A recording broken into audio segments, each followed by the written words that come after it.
جن کو میں جانتا ہوں کہ جو مکمل اپنے جانے کا پورا پیسہ اپنی کوئی چیز جسے بہت پسند ہے اسے گروی رکھتے ہیں.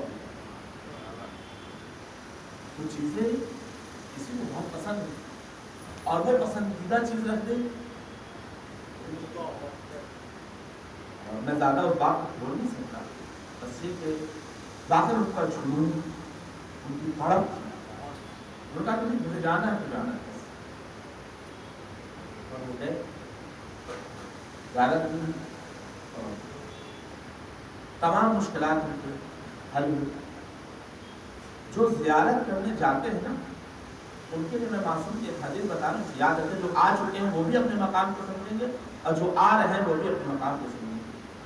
اس سے پہلے معصوم کی ایک حدیث میں بتا دوں کہ یہ مصافحے سے متعلق جو کہتے ہیں کہ میں کیا کروں میرے گناہ بخشیں. کہا اگر تم معرفت رکھتے ہوئے جو دل میں علی کی محبت رکھتا ہے تم اس سے فقط ایک بار مصافحہ کر لو تمہارے سارے گناہ اللہ بخش دے گا.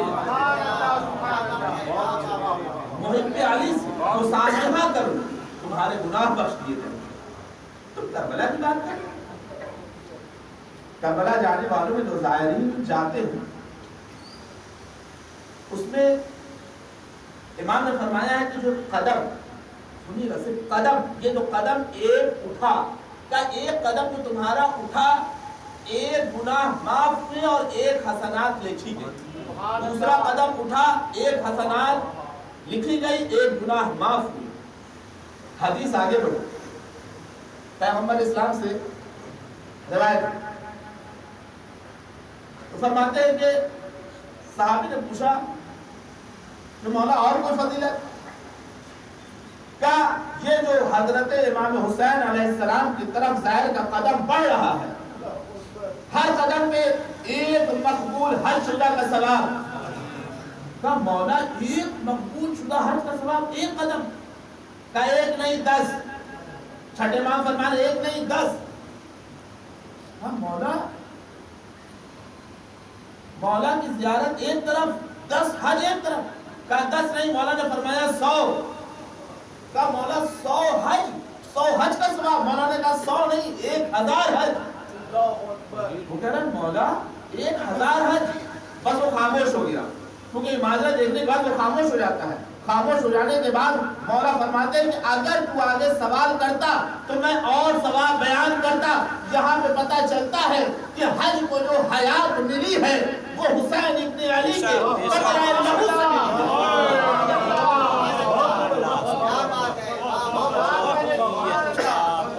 یہ جو نماز کو حیات ملی ہے وہ حسین ابن علی کے قطرہ لہو سے ملی ہے. حج کو جو حیات ملی ہے وہ حسین ابن علی کے قطرے لہو سے ملی ہے. ورنہ دشمنوں نے تو دین اسلام کو ختم کرنے کی ٹھان لی تھی. کبھی حسین ابن علی نے دین اسلام کو اپنا جوان بھیج کے بچایا، کبھی آنکھوں کی زور بھیج کے بچایا، کبھی کمر کی زور بھیج کے بچایا. عزیزان گرامی زیارت کے جو ثواب ہیں اسے بیان نہیں کیا جا سکتا. بزرگوں کے ذہن میں ایک نام ہوگا تیمور لنگ، جنہوں نے ہندوستان میں تعزیہ داری کی تھی. دیکھیں میں نجومیوں کے وہ نہیں رکھتا، عقیدہ نہیں رکھتا، لیکن صرف اس کو نجومیوں کا دیکھیں کہ انہوں نے کیا بیان کیا ہے. بادشاہ تیمور لنگ ہندوستان میں تعزیہ عزاداری کرتے تھے. ان کو کسی مرض میں مبتلا ہو گئے. پہلے زمانے میں جڑی بوٹی یہاں وہاں ملا کرتی تھی. ان کو جو مرض ہوا تھا وہ جڑی بوٹی عراق میں ملتی تھی. انہوں نے اپنے سفیر کو ہندوستان سے بھیجا. کسی اور کو نہیں بھیج سکتے تھے کیونکہ ظاہر سی بات اس کے اوپر اعتقاد تھا، یقین تھا کہ جو ہماری صحیح چیز لے کر کے آئے گا. اس کو بھیجا، وہ گیا. وہاں جانے کے بعد مہینہ 1.5 مہینہ 2 ڈھائی 3 مہینہ ہو گئے، نہیں پلٹا. بادشاہ نے اپنے دربار میں نجومیوں کو بلایا. 4 نجومی سے بلایا، کہا کہ یہ بتاؤ کہ ہمارا سفیر جو گیا ہے یہ آیا نہیں، یہ ہوا کیا؟ ان چاروں نے اپنا تخمینہ لگایا اور ستاروں کا جس طریقے سے کرتے تمام کیا اور کہا کہ انا للہ و انا الیہ راجعون. چاروں نے یہی پڑھا. بادشاہ بڑا افسوس ہوا، کرے تو کیا کرے، مجھے جو مرض ہے وہ جڑی بوٹی سے صحیح ہو. قریب مہینہ ڈیڑھ مہینہ گزرا تو وہ سفیر زندہ چلا آ رہا ہے. بادشاہ ہے کہ یہ کیا؟ کب بلا نجومیوں کو آئے کہ ہم نے جس سفیر کو بھیجا تھا وہ زندہ آ چکا ہے، اب ہم تمہارا سر قلم کروائیں گے، تم نے غلط بیان کیوں دیا؟ چارے نجومی ایک طرف ایک دوسرے کو دیکھ رہے ہیں کہ یہ کیا ہو گیا. بہرحال بادشاہ کا حکم تھا اور انہوں نے تلوار اٹھائی ان کے آدمیوں نے اور ان کو ہاتھ اس طریقے سے باندھا جاتا ہے، باندھا قتل کرنے کے لیے آمادہ ہوئے. ایک نجومی نے ہمت کر کے کہا کہ بادشاہ میری آخری خواہش ہے، اور آپ تو بہتر جانتے ہیں قتل کے وقت پھانسی کی آخری خواہش پوری کی جاتی ہے. کہا آخری خواہش ہے. کہا ٹھیک ہے بتاؤ کیا ہے؟ کہا جو سفیر آیا اس سے مجھے ملوایا گیا. دیکھیے گا کربلا کیا مقام ہے، کربلا جو مقام ہے وہ کیا ہے، روضہ حسین جو ہے وہ کیا ہے، اس کی عظمت کو دیکھیے گا. وہ کہتا ہے سفیر کو بلایا جائے. سفیر آئے، سفیر سے سوال کیا، کہا یہ بتاؤ کہ فلاں مہینے میں فلاں تاریخ جمعرات کا دن شب جمعہ تم کہاں تھے؟ کہا فلاں تاریخ فلاں مہینہ. کہا جمعرات تھا؟ کہاں شب جمعہ تھی. کہا شب جمعہ تھی؟ کہاں؟ کہا میں حسین ابن علی کے ذریعے پہ تھا، میں حسین ابن علی کے ذریعے پہ تھا. ویسے ہی نجومی کہتا بادشاہ سلامت مجھے قتل نہ کیا جائے، مجھے آزاد کیا جائے. کہا کیوں؟ کہا اس لیے کہ میرا زاویہ بتا رہا تھا کہ یہ جنت میں ہے. میرا زاویہ بتا رہا تھا کہ دنیا میں نہیں ہے، یہ جنت میں ہے. اس لیے ہم بار بار آپ سے کہہ رہے تھے انا للہ و انا الیہ راجعون. کربلا جب جائے انسان تو نہ سوچے ہم کربلا جائیں، جنت کا ایک مقام ہے. اور سنیں معصوم کی حدیث، جو جاتا ہے اس کے ایک گناہ معاف ہوتے ہیں. جب وہ زیارت کر کے پلٹ رہا ہوتا ہے معصوم فرماتے ہیں اس کے گناہ، اس کے زبان سے جتنی نیکیاں نکل رہی ہیں صرف وہ لکھو، اس کی زبان سے گناہ جو صادر ہو جا رہا ہے خبردار اسے نہ لکھنا. اب جو مقام بتانے جا رہا ہوں اسے سنیے گا. امام فرماتے ہیں کہ تم جو میرے پاس آئے تھے میں نے تمہیں اپنے صف میں رکھ لیا ہے. تمہاری آنکھ اب جہنم کی آگ کو نہیں دیکھ سکتی، یہ تمہاری آنکھیں جہنم کی آگ کو نہیں دیکھ سکتی. اب بندہ کہاں کھڑا ہے؟ حسین ابن علی کی صف میں. کون چاہے گا کہ ظاہر ہو کر کے گناہ کرے؟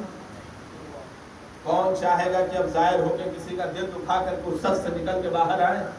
کون چاہے گا کہ ظاہر ہو کے کسی کا مال غصب کر کے اس صف سے باہر آئے؟ کون چاہے گا کہ ظاہر ہو کر کے کسی کو تکلیف دے، اذیت دے؟ اگر کوئی ظاہر حسین ہو اپنی عظمت کو پہچانے. عام بات نہیں ہے، جو وہاں جاتا ہے اس کو وہ بلاتے ہیں. عزیزان گرامی، کربلا جانے والوں میں بہت ساری فضیلت ہے اور جو خدمات کرتے ہیں بہت سارے. آپ لوگوں میں آپ کے بیٹے، آپ کے بھائی، آپ کے چچا کوئی گئے ہوں گے خدمت کے لیے، بھتیجے بھانجے بہت سارے ایسے گئے ہوں گے خدمت گزار میں. خدمت گزار کا صرف ثواب سنیے، جو یہ خدمت کر رہے ہیں تو بہت زیادہ ہے، میں جو بتا رہا ہوں بہت کم ہے. ایک عالم دین درس دے رہے تھے، طلاب کا مجمع تھا. وہ درس پڑھاتے پڑھاتے ایک طلاب کے چہرے پہ نگاہ جاتی تھی اور پھر وہ دیکھے پھر پڑھانے لگے، لیکن ان کا پڑھانے میں دل نہیں لگ رہا تھا. وہ بار بار اس چہرے کی طرف متوجہ ہوتے تھے اور پھر پڑھانے لگتے تھے. ایک مرتبہ انہوں نے اس طالب علم کی طرف متوجہ ہوئے اور کہا انہوں نے کہ بتاؤ کہ تم نے کوئی ایسا کون سا کام کیا جس کی وجہ سے تمہارا چہرہ چمک رہا ہے؟ مجھے یاد کیا کہا کہ کیا استاد محترم ایسا تو کوئی میں نے کام نہیں کیا ہے، جو روزانہ کا شیڈول ہے میں نے وہی کام کیا، اٹھا نہایا دھویا نماز وغیرہ تمام چیزیں اور درس میں آ گیا. وہ پڑھانے لگے پھر متوجہ اس کے چہرے کی طرف. کہا نہیں تم کچھ یاد کرو، یاد کر کے عمل کر کہ تم نے کیا کیا. وہ گیا اپنے گھر دن بھر اس چیز میں لگا رہا، رات میں لگا رہا. جب اگلے دن آیا تو استاد نے پوچھا کچھ یاد آیا؟ کہا کچھ تو یاد نہیں آیا، لیکن ہاں ابھی سفر زیارت میں جو لوگ آئے تھے بہت سارے زائرین ہمارے گھر بھی ٹھہرے تھے، میں بھی سو رہا تھا، اس میں ایک تھکا ہوا زائرین جو تھا اس نے پیر اٹھا کے میرے سینے پہ رکھا تھا، میں نے یہ سوچا کہ اس کا پیر ہٹا دوں، لیکن یہ سوچ کر کے اس کا پیر نہیں ہٹایا کہ زائر چل کے آیا ہے، تھکا ہوا ہے، اگر میں نے اس کے پیر کو اٹھایا تو اس کی نیند نہ خراب ہو جائے، لہذا اس کے قدم کو میں اپنے سینے پہ رات بھر رکھ کے سو گیا۔ وہ استاد کہتے ہیں کہ شاید یہی وجہ تھی جو اتنے طلاب یہاں بیٹھے ہوئے ہیں، اتنے طلاب میں فقط تمہارا چہرہ ایسا نورانی ہے جو یہاں تک نہیں لگ رہا، یہ نورانی چہرہ۔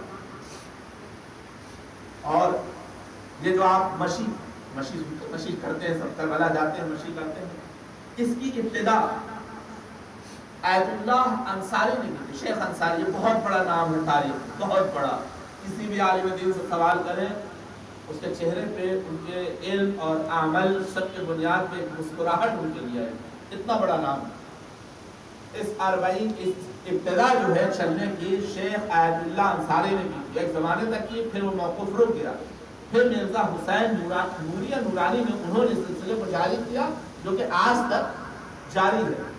شیخ آیت اللہ انصاری کون ہیں؟ بس ایک چھوٹا سا واقعہ بتا دوں کہ شیخ آیت اللہ انصاری مولا علی کے حرم میں درس دیتے تھے، وہ درس دے رہے تھے۔ ایک مرتبہ کیا ہوا کہ ایران سے طالب علم عالم دین پہنچے ان کے درس میں، کیونکہ شیخ آیت اللہ انصاری کوئی عام چیز نہیں تھی، ان کے درس میں اجتہاد والے پہنچتے تھے، پہنچے درس حاصل کرنے کے لیے، لیکن ان کی سمجھ میں کچھ نہیں آ رہا، وہ بہت پریشان تھے۔ کافی دن گزر جب مولا علی کے ذریعے میں جا کے کہتے تھے مولا مجھے کچھ ایسا آتا ہے مجھے جو ہمیں آیت اللہ انصاری کے درس سمجھ میں آئے۔ کئی دن گزرے، لیکن ایک بار انہوں نے آ کے ذریعے پہ بےتابی سے دعا کرنے شروع کی، تڑپ کے دعا کی، پھر اس کے بعد گئے سو رہے تھے، سوتے سوتے انہوں نے خواب میں کیا دیکھا کہ مولا علی ابن ابی طالب علیہ السلام آئے ہیں،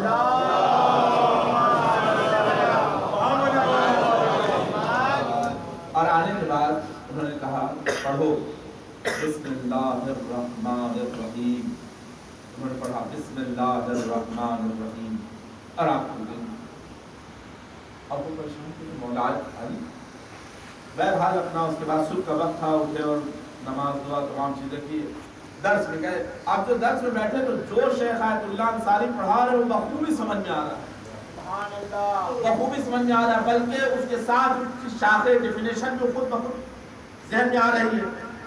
جو بقیہ طلاب اور تھے، عالم دین اور تھے، ان سے ڈسکس ہونے لگا، یہاں تک کہ یہ ایک دن کسی بحث پہ اتنا زیادہ ہو گئے کہ شیخ آیت اللہ انصاری سے مباحثہ کر بیٹھے، ڈیبیٹ کر بیٹھے۔ بحث ہوتے ہوتے شیخ آیت اللہ انصاری نے انہیں جواب دے کے مطمئن کر دیا۔ مطمئن کرنے کے بعد شیخ آیت اللہ انصاری نے صرف دیکھیے گا کہ شیخ آیت اللہ انصاری کس کمال پہ ہے، کس منزل پہ ہے۔ شیخ آیت اللہ انصاری کہتے ہیں سنو، جس نے تمہیں بسم اللہ الرحمن الرحیم پڑھایا ہے نا، اس نے مجھے پوری الحمد والضالین تک پڑھائی ہے۔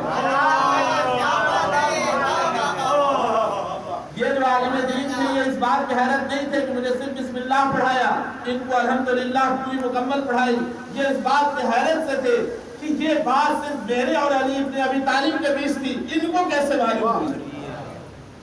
یہ بات میرے اور ابن ابی طالب کے بیچ تھی، بسم اللہ کی بات، یہ شیخ آیت اللہ انصاری کو کیسے معلوم ہوئی؟ شیخ آیت اللہ انصاری کو جیسے اس طرح کے عالم دین نہیں تھے، وہ عالم دین تھے جو ان کو جو ضرورت ہوتی تھی، جو علم کی ضرورت ہوتی تھی، جو جواب کی ضرورت ہوتی ہوا کرتی، ان لوگوں کو مل جایا۔ عزیزان گرامی، جب ہم زیارت کے لیے جایا کریں، معصومین کے روضے کی زیارت کے بعد تلاش کیا کریں، یا بس اوقات ان سب کے اسی حرم میں قبر ہوا کرتی، وہاں بھی ان کی قبر پہ جا کے فاتحہ پڑھا، کیونکہ ان کے علم کی بدولت آج ہم تک علم پہنچائی، ان سب کی بدولت، ورنہ علم نہ پہنچ پاتا۔ دشمنوں نے تو اس قدر ختم کر دیا تھا کہ عالم دین تک کو ختم کر دیا تھا، کتنے عالم دین کو تحت کر دیا تھا۔ آپ نے سنا